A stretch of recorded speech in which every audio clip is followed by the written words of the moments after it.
my 73rd birthday, I heard my dill say, "I hope this is her last one." So my name is Effie Williams, and I just turned 73 years old. I've been a widow for 3 years now, living alone in our little house in coastal Maine. Yesterday, my son Thomas and his wife Martha threw me a birthday party. I was cutting the cake when I heard Martha whisper to her friend, "I hope this is her last one." The words hit me like a punch to the stomach. I smiled and stayed quiet, but inside, something broke and something else awakened. That night, I made a decision that would change everything. Before I tell you what happened next, let me know where you're watching from, and hit that like button if you've ever had to stand up for yourself against family who thought you were done living. Life after Frank passed was difficult in ways I never expected. We had been married for 45 years, building our life in this small Maine town where everyone knows your business but still manages to be kind. Frank was a high school history teacher, beloved by the community, and I ran the local library until retiring 8 years ago. Our life wasn't flashy, but it was rich with love, respect, and simple pleasures. When Frank died of a sudden heart attack, I thought the grief would swallow me whole. For the first year, I mostly survived on casseroles from neighbors and weekly calls from our son Thomas, who lived in Boston with his wife Martha. They had been married for 15 years, but had no children. Thomas works in finance, and Martha manages a boutique clothing store. They always seemed so busy with their urban life. So I was surprised when about 2 years after Frank's death, Thomas announced they were moving to Maine to be closer to me. At first, I was touched by what seemed like a selfless gesture. They bought a house just 20 minutes from mine, and Thomas said it would be so much easier to help you now, Mom. Help. Such an innocent word that slowly took on new meaning. It started small, Martha reorganizing my kitchen because it would be more efficient. Thomas taking over my bill payments because it's so easy to make mistakes. Little comments about how I shouldn't be driving in bad weather, or wouldn't it be easier if we just handled that for you? I felt my independence slipping away in tiny increments, death by 1,000 paper cuts. The woman who had managed a library, raised a son, kept a household running, and cared for her husband through a brief but serious illness before his death was suddenly deemed incapable of making basic decisions. Still, I kept quiet. Thomas was my only child, and I didn't want tension between us. I told myself they meant well, that I was lucky to have family who cared.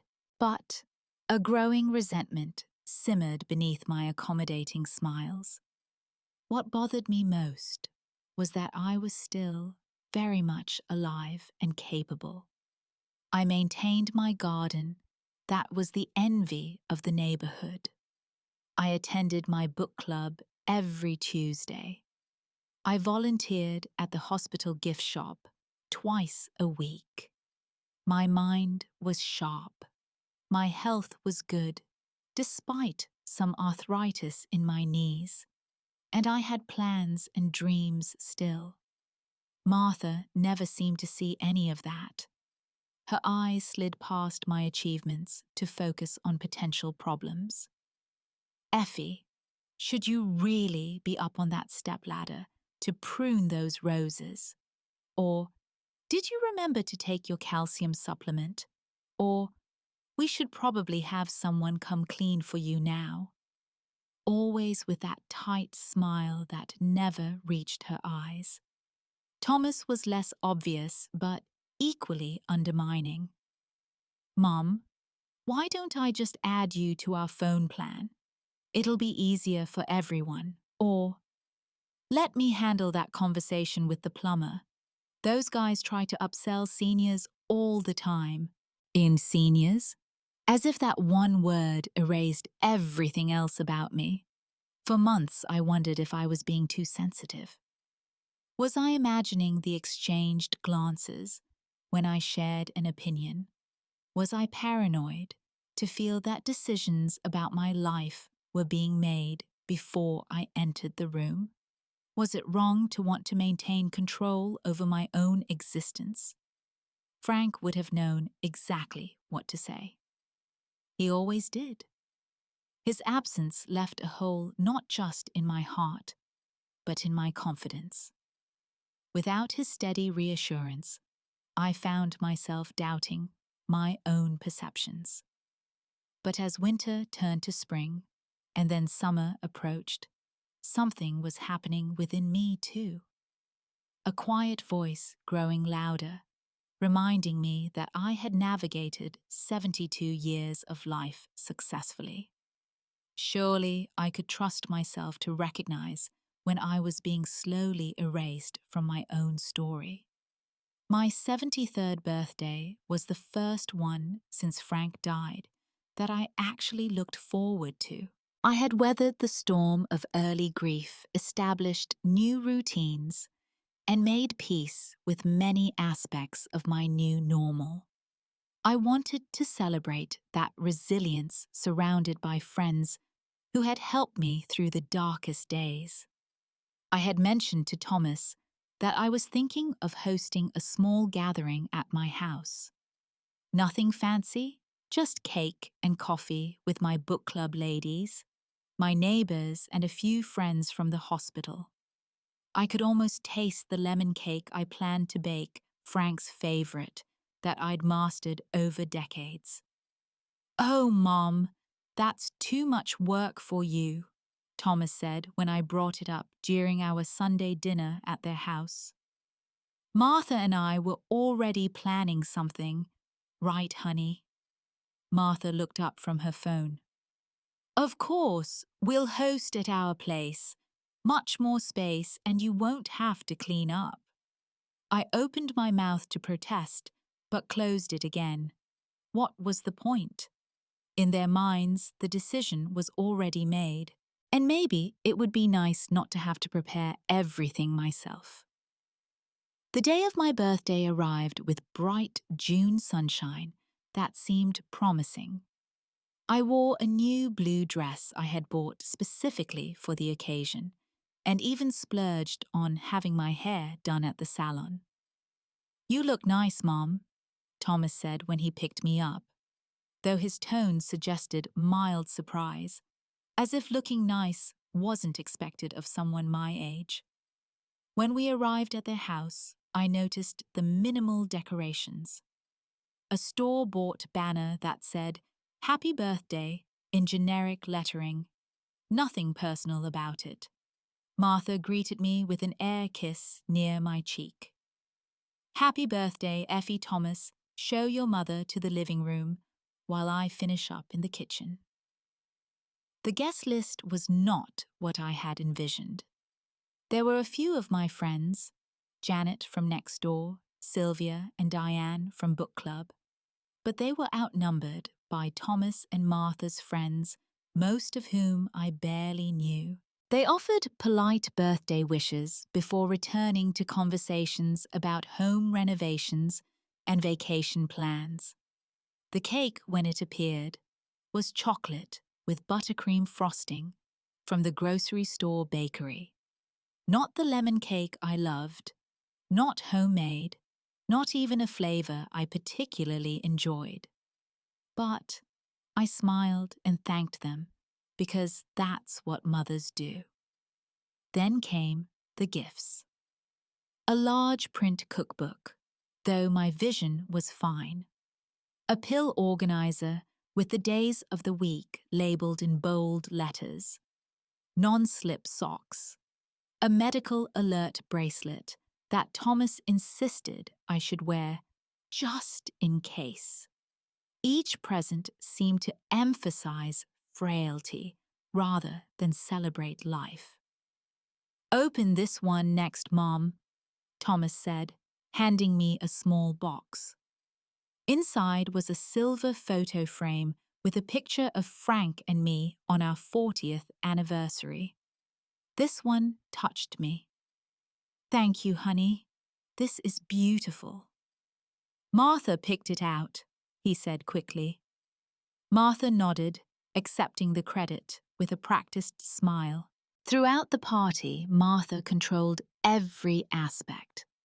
When we ate, when I opened gifts, how long people could chat before she subtly steered the conversation elsewhere.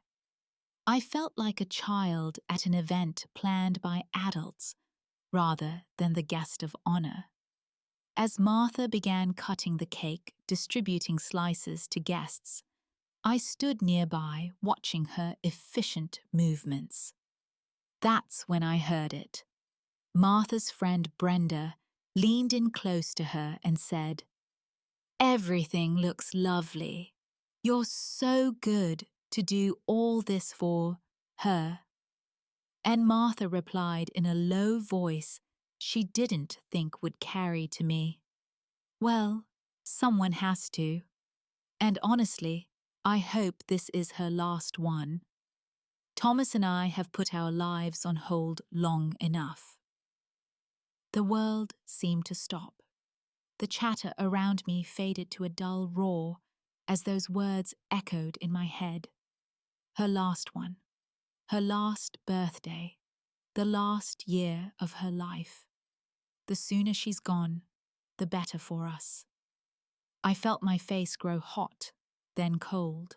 My hands trembled slightly as I accepted the plate Martha thrust toward me with a bright, fake smile. Birthday girl gets the first slice. Somehow, I maintained my composure. I ate the too sweet chocolate cake. I thanked everyone for coming. I hugged friends goodbye. I let Thomas drive me home with Martha, following in their second car, to make sure you get settled in okay. All the while those words burned in my mind. I hope this is her last one.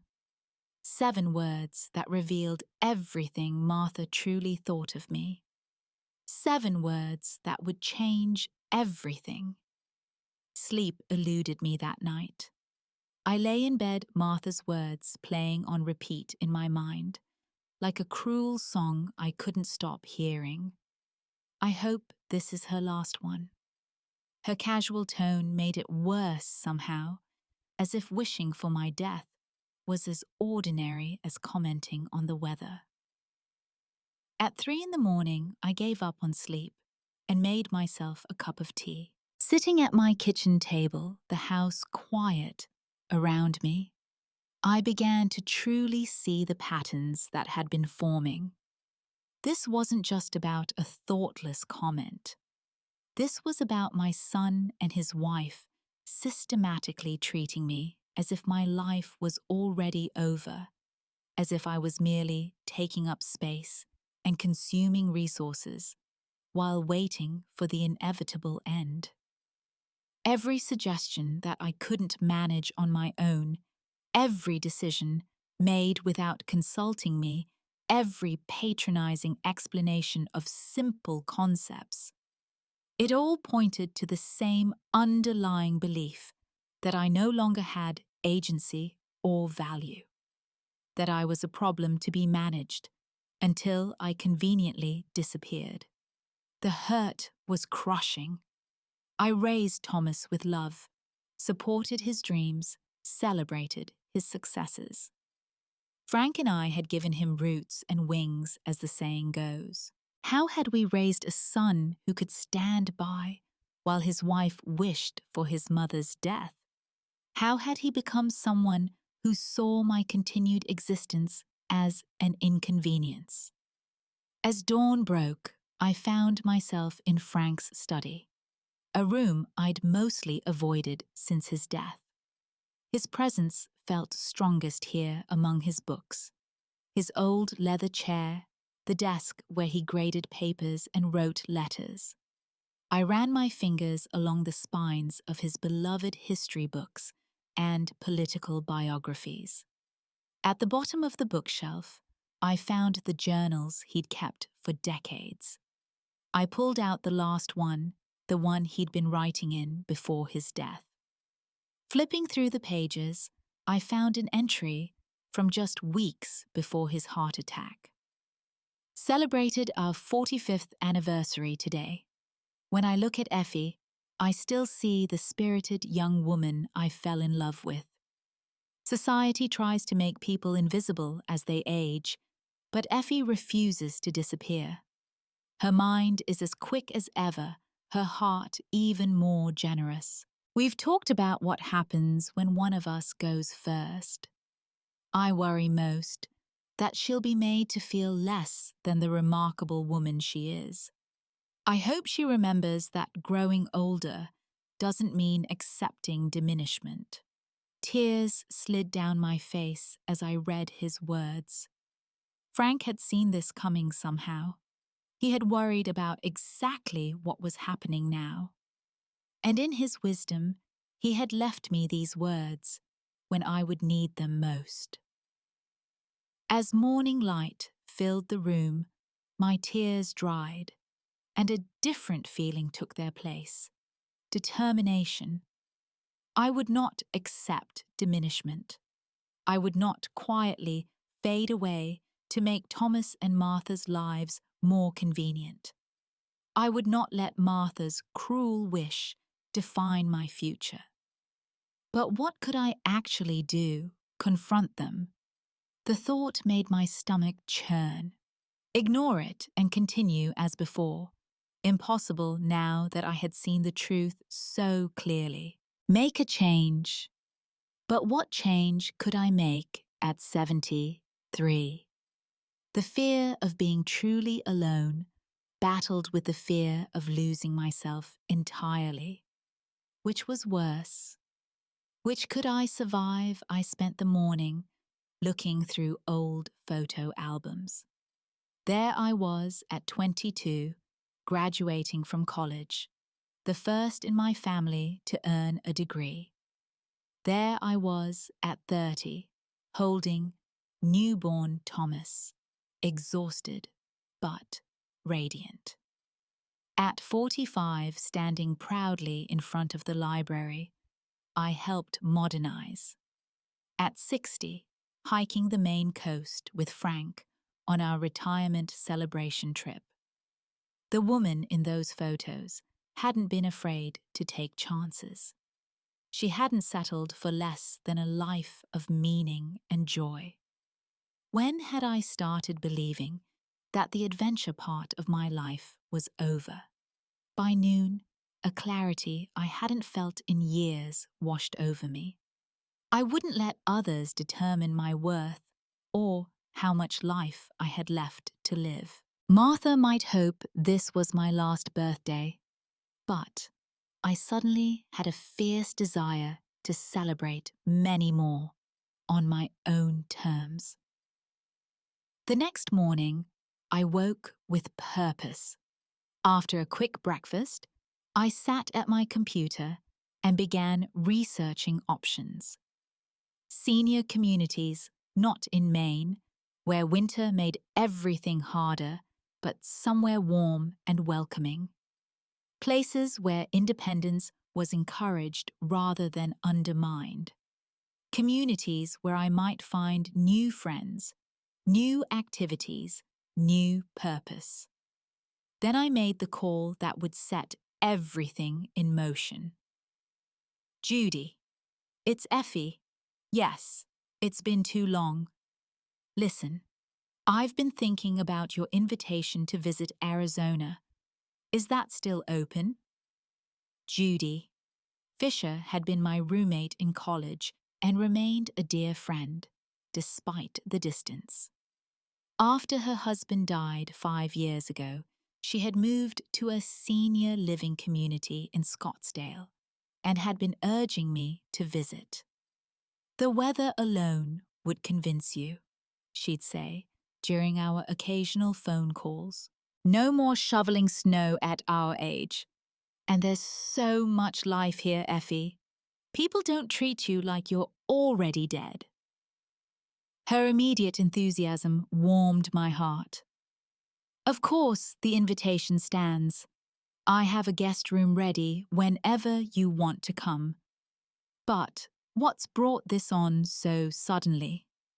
I told her about Martha's comment, about the slow erosion of my independence, about the realization that I wanted more from my remaining years.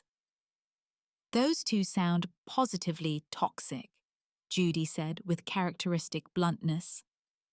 "You know what we used to say in college? Don't waste time on people who don't see your light. Come see what life is like here. No pressure to move, but at least give yourself options." After talking with Judy, I called a financial advisor, recommended by the local senior center, someone with no connection to Thomas. I needed to understand my financial situation without my son's interpretation. The meeting was eye-opening. Between Frank's pension, my social security, our savings, and the potential sale of our house, I was in a much stronger position than Martha's. Concerned comments about expensive assisted living had led me to believe I could afford to make a significant change if I chose to. That afternoon, I drove myself to a coffee shop in the next town over, somewhere Thomas and Martha wouldn't think to look for me. Simple acts of independence felt like rebellion now. I ordered a complicated latte, just because I could sat by the window and made a list of what I wanted for this next chapter of my life. Warmth, community, respect, purpose, adventure, even if on a smaller scale than in my youth. Connection with people who saw me as a whole person, not just an elderly burden. Over the next few days, I researched senior communities in Arizona online. I spoke with Judy daily, getting her insider perspective. I contacted a real estate agent to get an estimate on my house's value. I began sorting through possessions, deciding what truly mattered to me.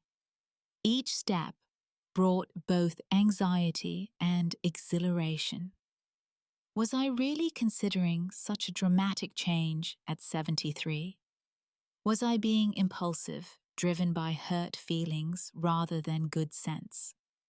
But deeper than the doubt was a growing certainty that I needed to reclaim my life before it was too late. One small symbolic act gave me particular satisfaction. I gathered the birthday gifts from Thomas and Martha, the pill organizer, the medical alert bracelet, the non-slip socks, and threw them in the donation bin at the local thrift store. I wouldn't be needing those reminders of limitation where I was going. In the evenings, I began secretly packing boxes with photographs, books, and treasured mementos. I told myself I was just exploring options, that I hadn't made a final decision yet. But with every item I carefully wrapped, my resolve strengthened. This wasn't just about escaping a hurtful situation. This was about choosing myself when others had decided my value had diminished. A week after my birthday, Thomas and Martha dropped by unannounced, as they often did. I had several boxes packed and stacked in my spare bedroom by then, but hadn't expected visitors that day. "Mom, are you home?" Thomas called as they walked in without knocking. I was in the kitchen making tea. In here, I replied, taking a deep breath to steady myself. Martha spotted a box in the hallway that I hadn't yet moved to the spare room. Are you cleaning out some things? That's great, Effie. We've been saying this place has too much clutter. Actually, I'm packing. I said, my voice calmer than I felt. I've made a decision I want to share with you both. Thomas frowned slightly. Packing for what? Please sit down. I gestured to the kitchen table. I've decided to move to Arizona. The silence that followed was profound. Thomas looked confused, while Martha's expression shifted from surprise to something harder. Arizona, Thomas finally said. Mom, that doesn't make any sense. Why would you want to move across the country from us? I have my reasons, I said, pouring the tea with hands that only trembled slightly. Judy Fisher lives in a lovely community in Scottsdale. I'm going to visit next month to look at some options there. Martha recovered her voice. Effie, this is completely irrational. You can't possibly manage a move like that at your age. And what about your medical care? Your doctors are all here. There are doctors in Arizona too, I replied evenly. And the community I'm considering has transportation services activities and people my age who are living full, active lives. Is this about money? Thomas asked. If you're worried about finances, we can help. You don't need to make a drastic decision like this. I looked my son in the eye. This isn't about money, Thomas. It's about how I want to live the rest of my life. It's about being treated as a capable adult, making her own choices. What are you talking about? Thomas looked genuinely perplexed. I took a deep breath. For the past year, you and Martha have been gradually taking over my life, making decisions for me, talking about me as if I'm not in the room, treating me like I'm incapable of managing my own affairs. I felt increasingly diminished, and I won't live that way anymore. Martha's face flushed. That's ridiculous. We've only been trying to help you. This is how you thank us for all we've done. Help looks different than what you've been doing, I said firmly. And at my birthday party, I heard what you said to Brenda Martha about hoping it would be my last one. That made your true feelings quite clear. Martha's eyes widened, then narrowed. You completely misunderstood. I was talking about hosting your party, that it would be the last one we'd host at our house. Maybe we'd do something different next year, like a restaurant. Her lie was so blatant it almost took my breath away. We both know that's not true, Martha. Mom, this is crazy, Thomas interjected. You're uprooting your entire life because you think you overheard something. You probably misheard. I didn't mishear, I said quietly. And it wasn't just that comment. It was the culmination of 100 small moments where I've been made to feel that my life is essentially over, that I'm just marking time. I won't live that way, Thomas. So you'd rather abandon your family?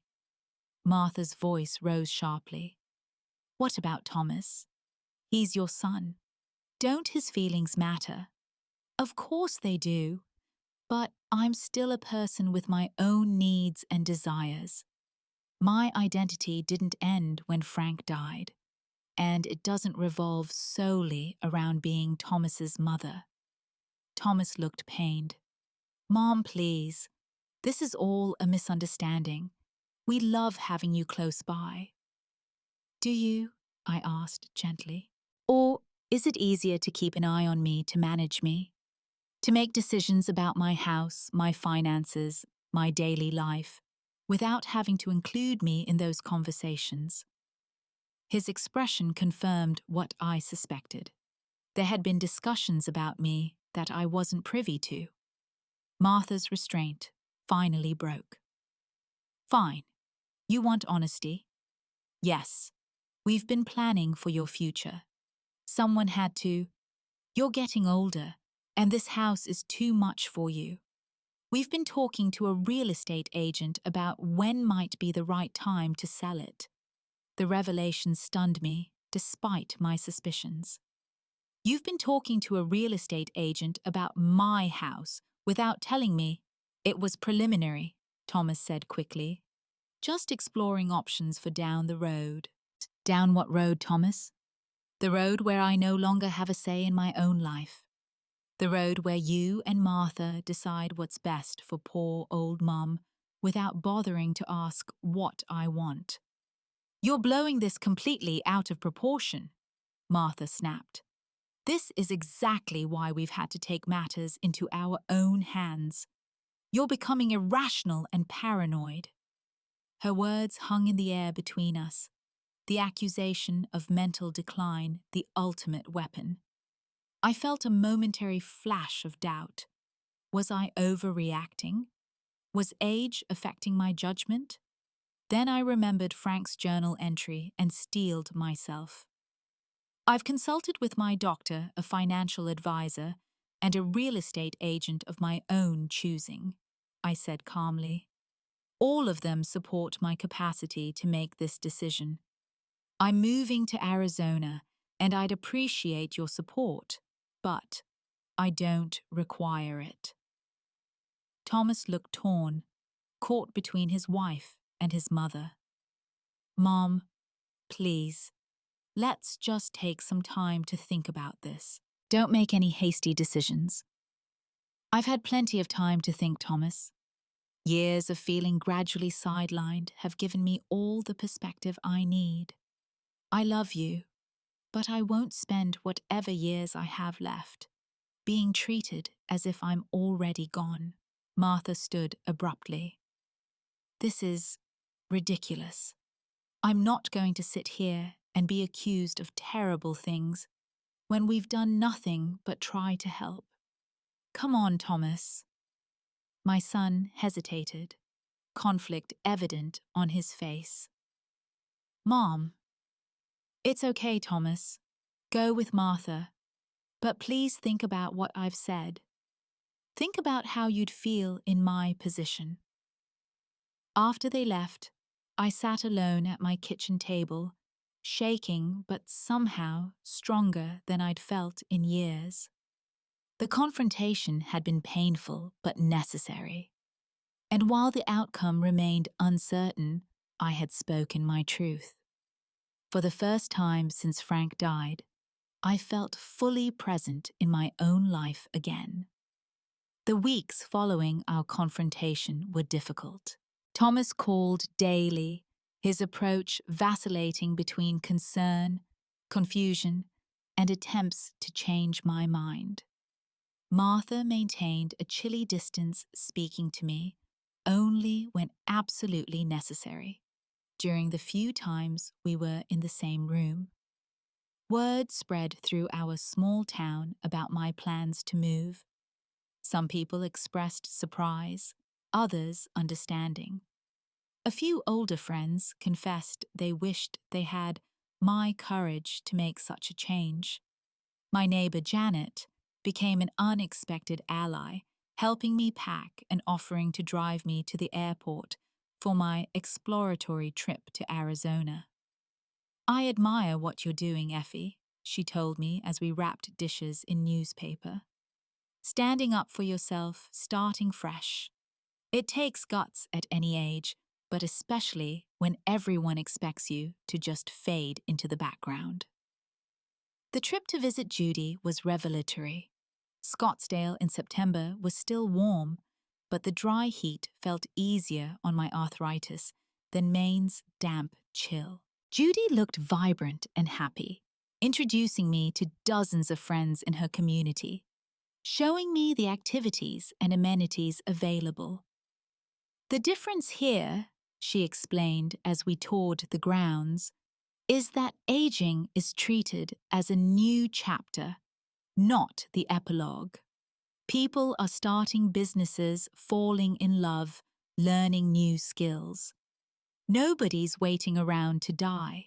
I looked at the art studio, filled with seniors creating beautiful works, the dance class where grey-haired couples laughed as they learned the tango the community garden tended by people with decades of growing experience. This was what I wanted, life continuing with purpose and joy. I found a small house for sale within the community.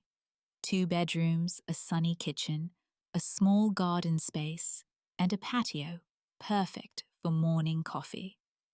It was about half the size of my main home, but felt exactly right for this new chapter. With Judy's recommendation, I met a local real estate agent who helped me make an offer contingent on the sale of my main house.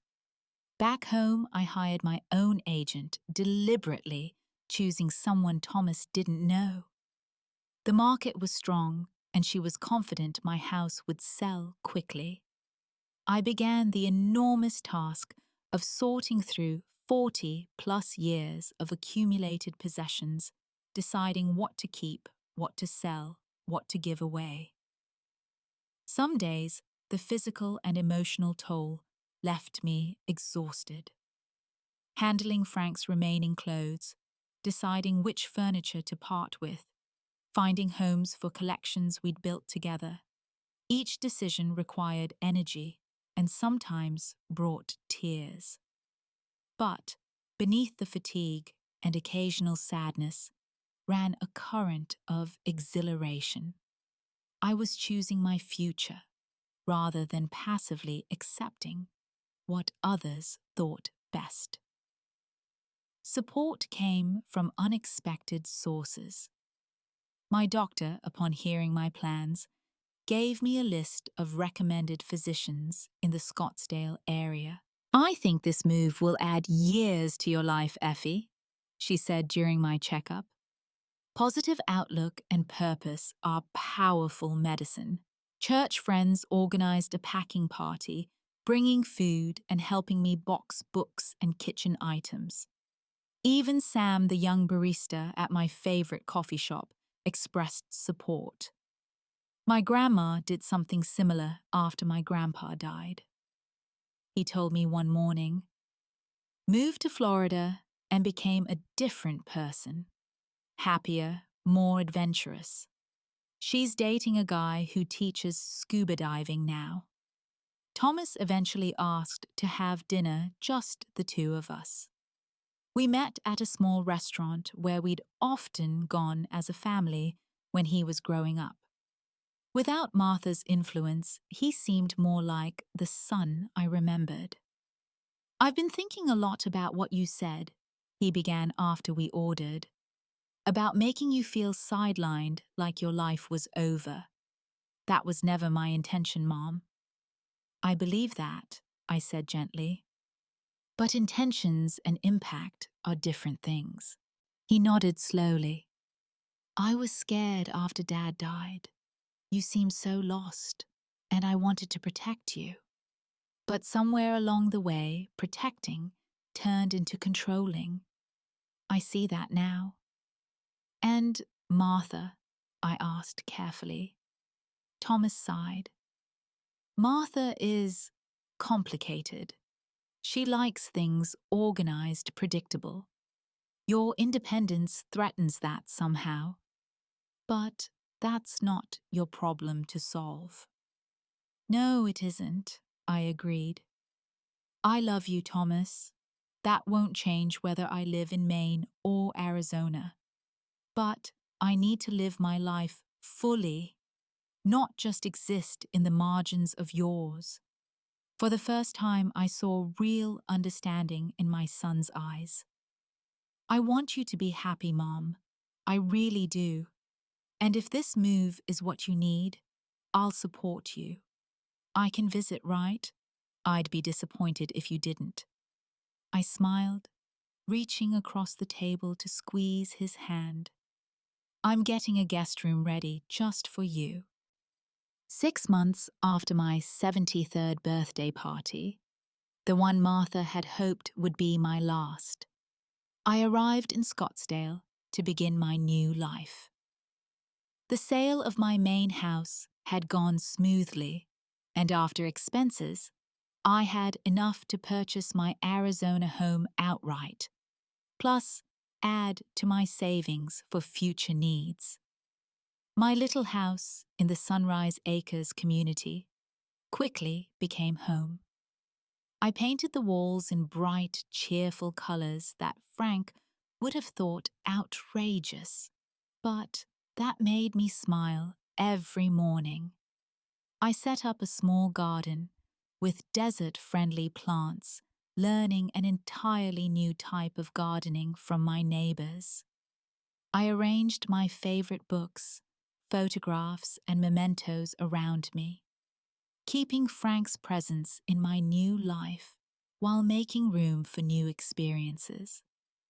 The community offered more activities than I could possibly join, but I started with a book club, of course, a gentle yoga class that helped my arthritis, and a volunteer position at the community's library.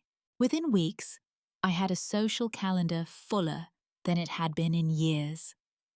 Thomas called regularly, our relationship healing, gradually through honest conversation.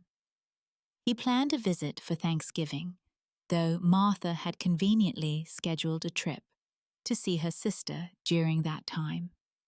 I found I didn't mind her absence. Some relationships couldn't be repaired, and I was learning to make peace with that reality. Judy introduced me to her wide circle of friends, many of whom had their own stories of starting over in their senior years. There was Gloria, who began painting at 70, and now had her work in local galleries. Ron, who learned to play the piano after retirement and performed at community events. And Harold, a kind widower who shared my love of classic films and botanical gardens. Harold and I began spending time together, first in group settings, then just the two of us. Our friendship slowly blossomed into something more. Not a replacement for what I'd had with Frank, but a new connection with its own unique joy. At 73 and 78, respectively, we approached romance with both wisdom and a surprising giddiness, proving that butterflies in the stomach aren't just for the young. When my 74th birthday approached, I decided to host a party in my new home. I baked my own lemon cake, invited my new friends and neighbors, and spent the day surrounded by people who saw me as vital and present. Judy took dozens of photographs, capturing a woman who looked noticeably younger and happier than she had a year before. Later that evening, after the guests had gone, I sat on my patio, watching the sunset paint the desert sky in spectacular colors. I thought about the journey from that painful moment at last year's birthday to this peaceful celebration of another year of life. What had seemed like an ending, Martha's cruel wish for my last birthday, had become the beginning of something beautiful. The hurt had been real, but it had also been the catalyst for change. I might never have found the courage to make otherwise. I had learned that standing up for yourself is never too late. That family can be both biological and chosen. That change, while frightening, can lead to growth at any age. That the story of my life wasn't for others to write, but remained firmly in my own hands. Thomas called that evening as he'd promised. "Happy birthday, Mom. How was your party?" "Wonderful," I told him truthfully. "I wish you could have been here." "Next year," he promised. "And Mom, I'm really proud of you. What you did took incredible courage." His words meant more than he could know. As night fell over the desert, I thought about all the women my age accepting diminishment, believing that their value and purpose had an expiration date. I wished I could tell each of them what I had discovered, that we remain the authors of our own stories until the final page. That standing in our power might mean leaving behind the familiar for unknown territory. That sometimes the greatest adventures come when everyone else thinks your story is ending. Have you ever had to stand up for yourself when others thought your time had passed? I'd love to hear your stories in the comments. And if this story resonated with you, please hit like and subscribe to hear more stories of reclaiming your power at any age. Remember, as long as you're breathing, your story is still being written, and you're holding the pen.